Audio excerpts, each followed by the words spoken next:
Hey, friend, pull up a chair, pour something that makes your nervous system feel like it's wrapped in a warm blanket, and let's have a real talk.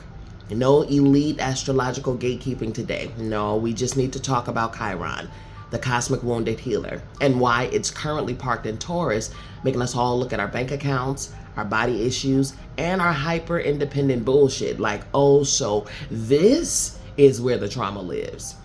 Let's call this transit exactly what it is. The breathe, boo. You are not being chased by a bear, cosmic clean out. Let's get into it. Chiron in Taurus is not an intellectual womb. It doesn't care about your philosophy degree. It lives in your jaw when you're grinding your teeth at 3 a.m., in how hard you grip your credit card, and in that voice that tells you that if you aren't producing something right now, you don't deserve the space you're taking up on this planet. Here's the hilarious, sarcastic little joke the universe played on us. We learned that the world can be scarce, so we tried to cure that scarcity with absolute control. Did you buy 3 extra packs of paper towels because of an existential dread? Classic. Did you look at a menu and calculate the financial damage before you look at what your body actually wants to eat? Yep, that's Chiron. Do you refuse to let a friend buy your coffee because then you owe them, and God forbid you owe anyone anything? Honey, please stop. What we think is wisdom and being a responsible adult is usually just an ancient survival strategy that has hardened into an identity.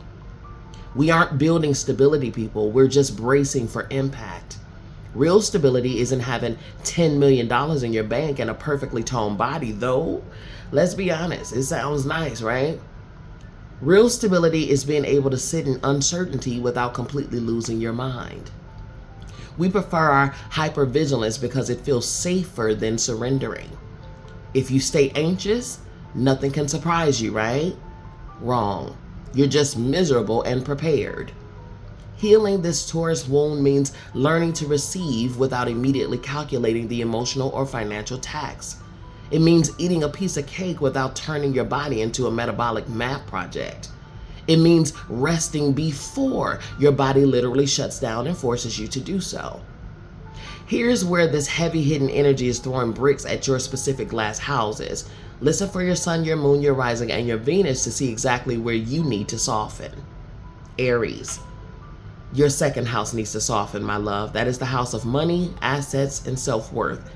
The target is your wallet and your worth. You think if you stop grinding, the sky will fall. You tie your absolute value to your bank balance. You need to pause before you buy out of panic or work yourself to the bone. Your soul's value isn't dictated by your capitalism metrics. Taurus, you need to soften your first house, your body, identity, and self-image. Your target is your literal physical vessel and how you show up. This is hitting home literally for you. You're treating your body like a project that needs constant management, policing, and perfecting. You need to touch your own skin without cataloging what needs to be fixed. You have a right to exist even if you aren't perfectly optimized. Gemini, it's going to be hitting your 12th house of the subconscious, undone karma, and sleep. Your target is your deep hidden fears of abandonment and cosmic unsafety. You're running your mouth or your mind at 100 miles per hour to escape the deep-seated dread that the universe won't hold you if you fall. You need to quiet the chatter. Rest isn't unearned. It's a biological necessity. Stop trying to intellectually outrun a nervous system response.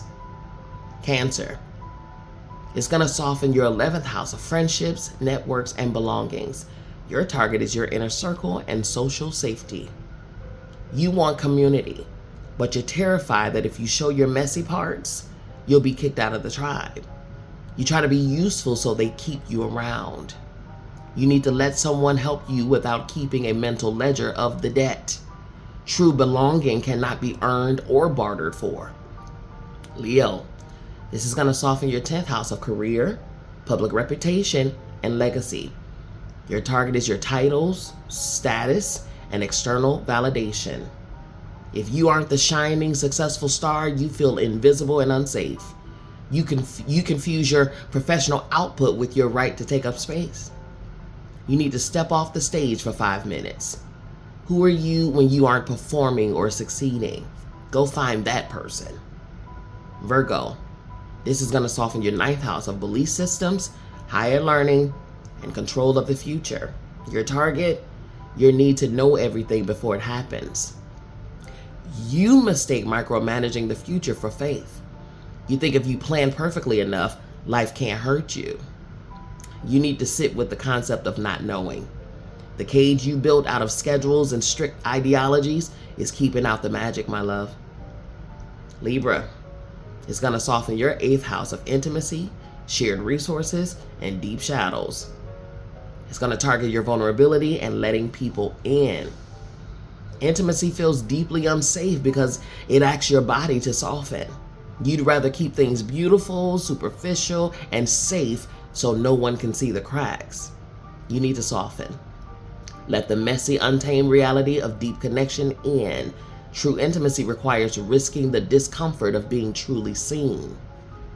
Scorpio, it's going to soften your 7th house of one-on-one partnerships and marriage. It's going to target trusting another human being. You operate on the assumption that everyone leaves, so you either control the relationship or keep one foot out the door. You need to drop the armor. Restoring the capacity to trust means accepting that people might leave, but you'll still survive it. Sagittarius is going to soften your 6th house of daily routines, health, and workload. It's going to target your grueling daily schedule and somatic health.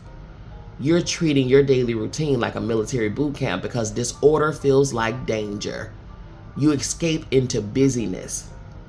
You need to rest before you collapse. Your value is not measured by how much pain, chaos, or workload you can stubbornly endure. Capricorn, it's going to hit your 5th house of pleasure, creativity, and joy. It's going to target letting yourself actually have fun. Pleasure feels careless or irresponsible to you.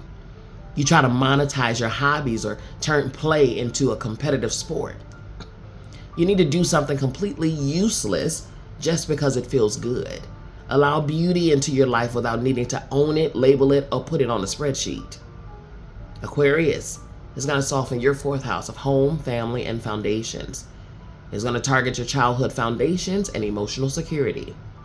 Deep down, you carry an old imprint that your physical home or family wasn't stable enough, so you've emotionally detached from needing a nest.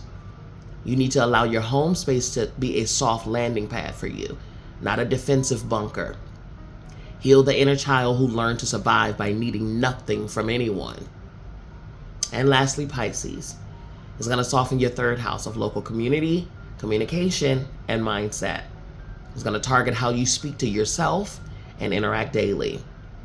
Your nervous system is constantly scanning for immediate environment or what could go wrong next, clogging up your thoughts with anxiety loops. You need to breathe.